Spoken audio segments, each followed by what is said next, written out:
সম্মানিত দর্শক, ২০২৬ সনের ফেব্রুয়ারি মাসে যে ত্রয়োদশ জাতীয় সংসদ নির্বাচনটি হলো, এটি আসলে কেমন হলো?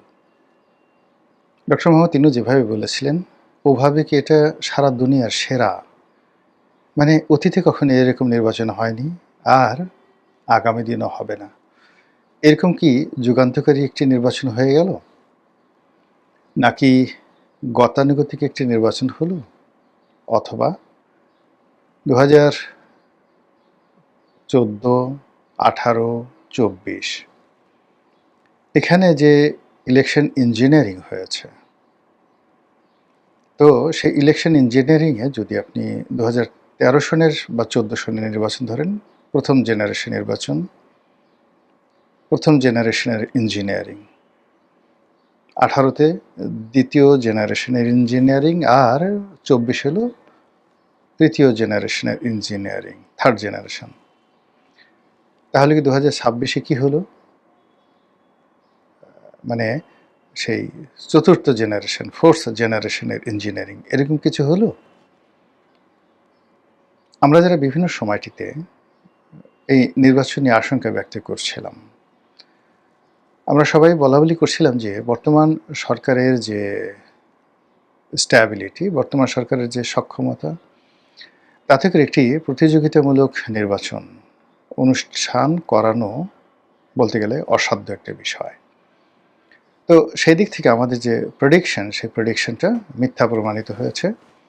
নির্বাচন হয়েছে এবং এ যাবৎকালে নির্বাচনের সবচেয়ে কম ক্ষয়ক্ষতি হয়েছে, জখম হয়েছে, এবং দৃশ্যত এটা ছিল ছিমছাম শান্তিপূর্ণ। ১। ২ নম্বর হলো যে আমরা ভোটার উপস্থিতি কম ধরেছিলাম। বলেছিলাম যে না, এখানে যেহেতু আওয়ামী লীগ নেই, ভোটাররা আসবে না। কিন্তু বাস্তবে দেখা গেল ভোটার এসেছে, এবং বিচ্ছিন্নভাবে ভোটার এসেছে। কোনো এলাকাতে খুব বেশি ভোটার এসেছে, আবার কোনো এলাকাতে একেবারে কম ভোটার এসেছে। থার্ডলি যেটা দেখা গেল সেটা হলো যে এই ইলেকশনে হানা ভোট নিয়ে যে ফলাফল, এই ফলাফল আমাদের দেশে কোনো গর্দভ কিংবা তেলাপোকা, কিংবা যাকে বলা হয় মাছের মধ্যে সবচেয়ে বোকা মাছ হলো কাতলা মাছ। বড় বড় মাথা, কিন্তু একটু বুদ্ধি নাই। কোনো একটা পুকুরে বা নদ নদীতে যদি 10 প্রকারের মাছ থাকে, আপনি জাল ফেলেন, দেখবেন যে একটা ট্যাংরা মাছ, একটা পুঁটি মাছ, কিংবা ধরুন একটা কাসকি মাছ, ও পালিয়ে যাওয়ার চেষ্টা করে। আর কাতলা মাছ এমনই গর্দভ, ও সবার আগে ধরা পড়ার জন্য জালের মধ্যে ঢুকবে, লাফ দিয়ে জালের মধ্যে ঢুকবে, আর ও যে ধরা পড়ে গেছে এটা আবার সবার আগে লাফ দিয়ে সে জানাবে যে সে ধরা পড়ে গেছে। আর যারা জেলে, তারা মহা আনন্দে যে এবার একটা কাতলা মাছ ধরা পড়েছে। মানুষের মধ্যে এরকম কিছু কাতলা মাছ আছে, প্রচুর রকম কাতলা মাছ আছে, যারা নির্বুদ্ধিতার জন্য সবসময় পৃথিবীতে বিস্ময় তৈরি করে। এরকম কাতলা মাছ যারা আছে, তারাও বিশ্বাস করবে না যে হানা ভোটে যে ফলাফলটা দেখানো হয়েছে, এই ফলাফলের অধীনে যারা ভোটার, সেই ভোটাররা সত্যিকার অর্থভাবেই ভোট দিয়েছে। যা হোক, তারপরেও নির্বাচনের পরে যে ফলাফল এলো, আমরা এটা মেনে নিয়েছি যেহেতু আওয়ামী লীগ নেই, এবং আওয়ামী লীগ বেসরকারিভাবে বা অপ্রাতিষ্ঠানিকভাবে এই ভোটকে নিয়ে খেলেছে। তারা কোথাও বিএনপিকে দিয়েছে, কোথাও জামাতকে দিয়েছে, এবং এটা কিন্তু আমরা প্রেডিক্ট করেছিলাম, এবং সেটা মোটামুটি ঠিক হয়েছে। অন্য দুটো প্রেডিকশন ঠিক না হলেও এই যে আওয়ামী লীগ ভোট নিয়ে খেলবে, এবং তারা যেখানে জামাতকে ভালো মনে করবে তাই দিবে, আর যেখানে বিএনপিকে ভালো মনে করবে তাই দিবে, এবং সেই ঘটনাটাই ঘটেছে। তো নির্বাচনের ফলাফলের পর আমরা সব কিছুতে যে তাড়াহুড়ো দেখলাম, সব কিছুতে যে নাটকীয়তা দেখলাম, সেখান থেকে কিন্তু সন্দেহটা শুরু হলো। জনাব তারেক রহমান সাহেব দেশের বাইরে থেকে এলেন, তারপর একেবারে সব কিছু, মানে উনি এলেন, আসার পরে ওনার আম্মা ইন্তেকাল করলেন, তারপর এটা ওনার আগমন উপলক্ষে বিশাল একটা জনসমাবেশ হলো, আর তার আম্মার মৃত্যু উপলক্ষে বিশাল একটি যাকে বলা হয় জানাজা হলো, এবং সেই জানাজা শহীদ প্রেসিডেন্ট জিয়াউর রহমান কিংবা শহীদ হাদি, উসমান হাদির যে জানাজা, সেই জানাজার চেয়ে যে বড় হয়েছে এটা প্রচারের একটা যাকে বলা হয় আমরা সর্বত চেষ্টা দেখলাম। এরপর নির্বাচনের মাঠে জনাব তারেক রহমান সাহেব ছুটলেন এবং তিনি যে ১৭ বছর দেশের বাইরে ছিলেন, তারপর তার শরীর যে অসুস্থ, তার মেরুদণ্ড ভাঙ্গা কিংবা তিনি মা হারিয়েছেন সাম্প্রতিক সময়, এটা ভুলে গিয়ে তিনি দেশের প্রেমে, দেশের জনগণের প্রেমে এবং দেশ রক্ষার কাজে মাতৃভূমির প্রয়োজনে এতটা দৃঢ় হলেন এবং এতটা শক্তিশালী হয়ে পড়লেন যে সকাল সন্ধ্যা দিন রাত তিনি সারা বাংলাদেশ তোলপাড় করে একের পর এক রাজনৈতিক সমাবেশ তিনি শুরু করলেন আর কি।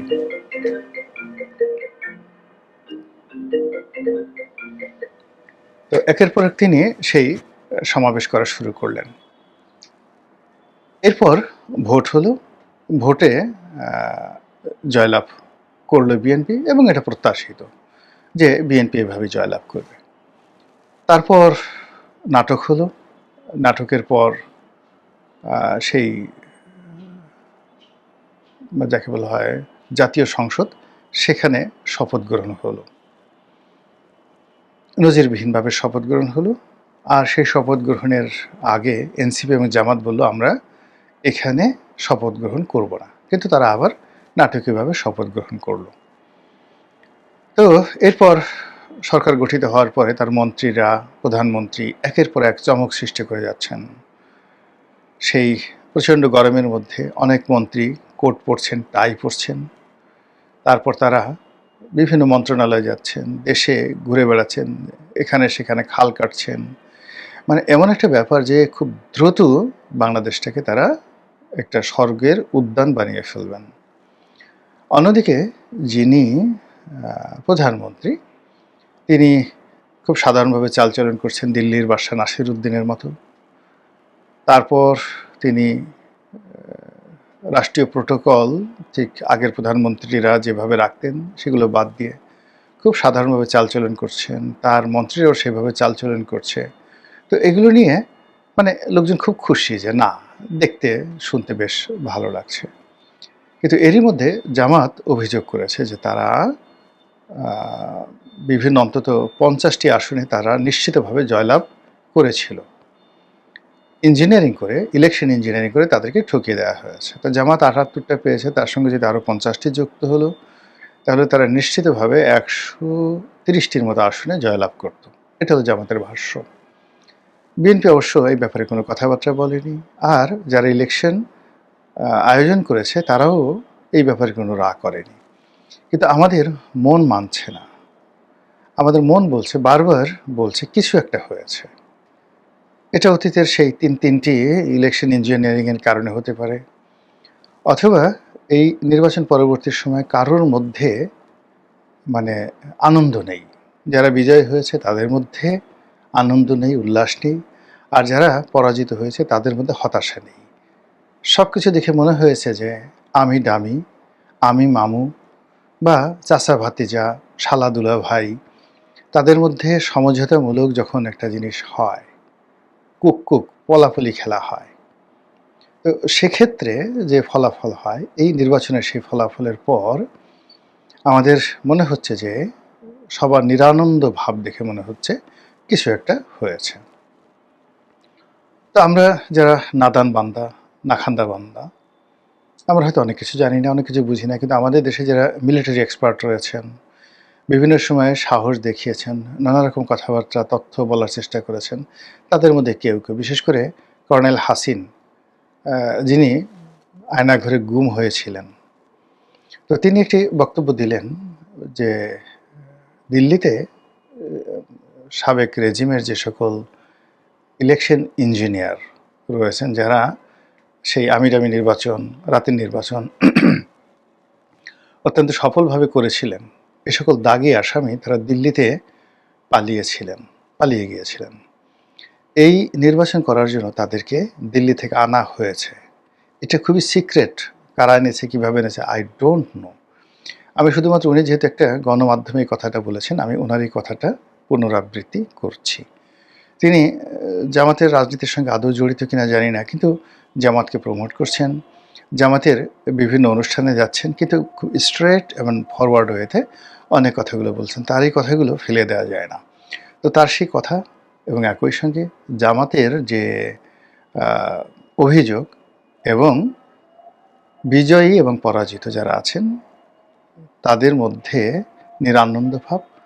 অন্যদিকে আওয়ামী লীগ কেমন যেন খামোশ হয়ে গেছে।